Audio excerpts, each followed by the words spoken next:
of President Reagan's words.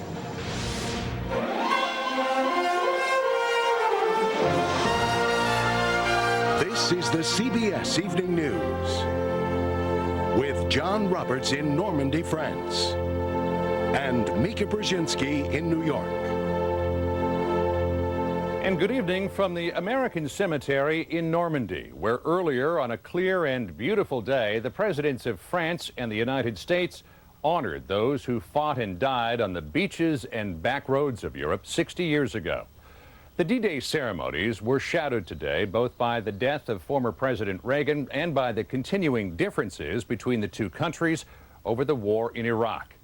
But nothing could detract from the moving tribute to the nearly 10,000 U.S. soldiers buried on this hallowed ground. From the beaches at Arromanches, to the deadly cliffs at Pointe du Hoc, to the American cemetery at Colville, this was a day to say thank you to the Americans who fought and died for the liberation of Europe. All who are buried and named in this place are held in the loving memory of America. And we still look with pride on the men of D-Day, on those who served and went on. The shadow of President Reagan's death hung heavily over this ceremony. 20 summers ago, another American president came here to Normandy to pay tribute to the men of D-Day. He was a courageous man himself and a gallant leader in the cause of freedom. Before more than 9,000 white grave markers and old warriors who came back for perhaps a final look, Presidents Bush and Chirac declared the alliance between the U.S. and France has and will stand the test of time. America is our eternal ally. And our great alliance of freedom is strong, and it is still needed today. But even on this solemn day, where the unity that saved a continent 60 years ago was proudly on display, the deep divisions over current conflicts could not be covered over.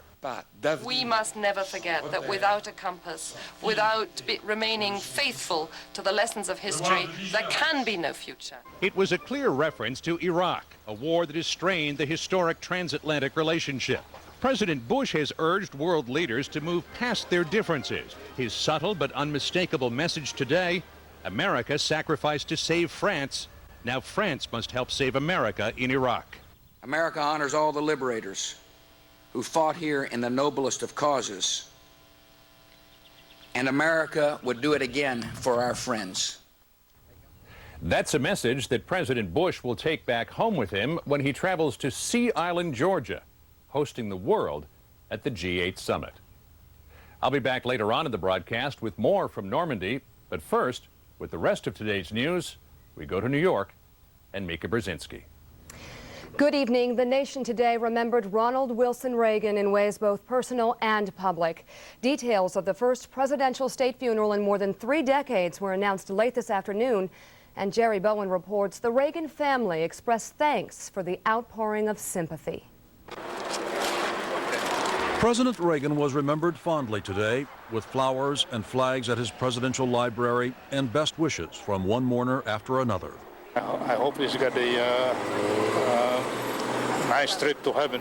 At the Santa Monica Funeral Home, where another makeshift memorial continues to grow, a family spokeswoman said these have been hard days for Mrs. Reagan. I can tell you most certainly that while it is an extremely sad time for Mrs. Reagan, there's definitely a sense of relief that he is no longer suffering and that he has gone to a better place. And at the Reagans' Bel Air home, where Mrs. Reagan was said to be taking some much-needed downtime, calls have been coming from many quarters. Charlton Heston called her. Their old friends. Senator Ted Kennedy was one of the early people on the phone. Lucy and Lady Bird Johnson both placed the call together. It was announced Mr. Reagan's body will be moved tomorrow morning to his presidential library in Simi Valley, where the public may come and pay its respects. Wednesday, the president's body will be flown to Washington, where it will lie in state in the Capitol Rotunda through Thursday. Friday, the funeral service at which President Bush will speak will be held at the National Cathedral, and that same day, Mr. Reagan will make his last journey home for burial at sunset on the grounds of his library. It is the first state funeral to be held in Washington since that of Lyndon B. Johnson in 1973. Pageantry, say observers, which defines a nation. A moment to remember and reflect on the life of the 40th president. Moments like this temporarily bring us together. I mean, even in the case of Ronald Reagan, you will still have big arguments between liberals and conservatives about the meaning of his legacy. But for a brief time, I think both sides will reflect on positive things they can take out of it. And that somber pageantry starts tomorrow when Mrs. Reagan comes to this funeral home to join the procession that starts her husband on the first leg of his final journey home. Jerry Bowen, CBS News, Santa Monica. President Reagan has rarely been seen since he announced a decade ago that he had Alzheimer's disease. Many will never forget the poignant words from his handwritten farewell to the nation. Today, as Randall Pinkston reports, the nation was saying farewell to him. Across America, flags were lowered to honor the president. And even though the last decade of his life was spent mostly secluded, today he was not forgotten. He was really a beloved president, and I think that people really genuinely liked him. I think Ronald Reagan was a very good person. He had a lot of good personality. This 1977 photo is one of the last of Mr. Reagan in public, in a Los Angeles park where he met Rostik Dennenberg and his grandfather, both immigrants from the former Soviet Union. My grandfather and I congratulated him on all the beautiful things he did for the Soviet Union. He destroyed communism and made us be able to immigrate to the United States. Dennenberg, now 18, said today he will never forget the president's response. He had sincerity in his eyes, and he said thank you. Even voters like Tom Dean, who didn't agree with Reagan's policies, give him credit for his ability to connect with people. He did okay for our country, and they keep saying about he make everybody feel good about our country. I agree, he did. There's probably no American community more proud than Dixon, Illinois, the town where Mr. Reagan grew up and worked as a lifeguard as a teenager. When he went in after someone, he'd come back and cut a notch in the log. So he did that 77 times. Only in America could a small-town hero grow up to become the most powerful man in the world. Randall Pinkston, CBS News, New York. Since word of his death yesterday, tribute after tribute spoke to the late president's role as the great communicator. As Anthony Mason explains, it's not only what he said, but how and when he said it. He was the oldest president ever to take office, but Ronald Reagan, about to turn 70, would sue the nation racked by self-doubt. He came in at a poisonous time, or at least at the end of a poisonous decade. Reagan biographer Edmund Morris says Americans had endured Vietnam, Watergate, the hostage crisis in Iran, an energy crisis at the gas pump.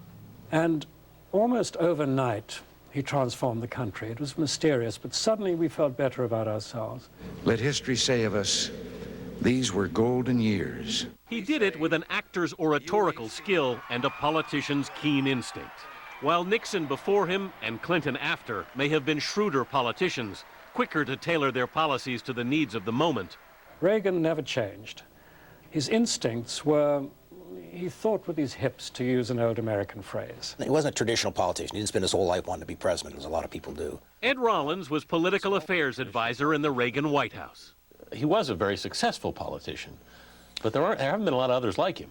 Well, he had this great ability to relate to people, and he always understood what the body politic was. Your dreams, your hopes, your goals are going to be the dreams, the hopes, and the goals of this administration, so help me God. And Americans embraced what his 1984 campaign ads described as a rebirth.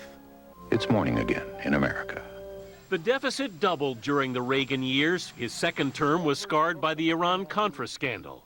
But he never lost that common touch. That ability to believe in what he's doing is right and to go out and convince Americans that he was on the right track, and that sense of optimism, as I think a lot of people are missing today. Ronald Reagan had an uncanny ability to make Americans feel good about themselves. Anthony Mason, CBS News, New York.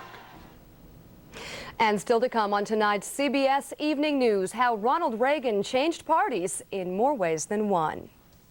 And later, from Normandy, the first French village liberated in the war, and the Americans who came back to call it home, as we continue to remember D-Day.